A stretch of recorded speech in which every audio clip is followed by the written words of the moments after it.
Welcome to our channel. Today we how to update your spreadsheet model in Google Sheets for earnings tracking, beginner guide step by step clearly.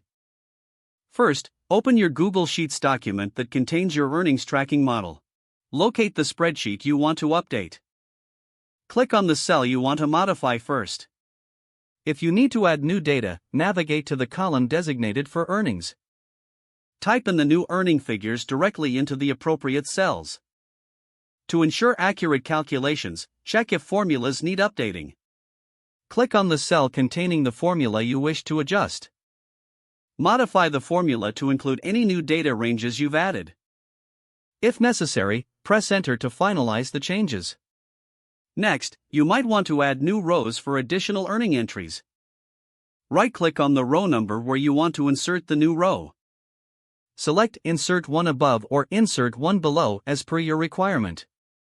Enter your new earning information in the newly created row. To maintain organization, label any new columns accurately. If you're tracking multiple sources of income, create a new column for each source. Set up your formulas to sum or average the earnings as required. Make sure to check the chart or graph associated with your earnings. Click on the chart to see if it reflects the new data accurately.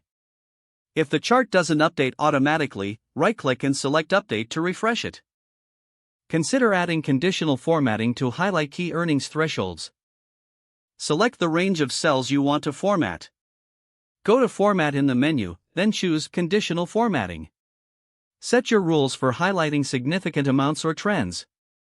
To save your changes, click on File and select Save if it is not autosaving.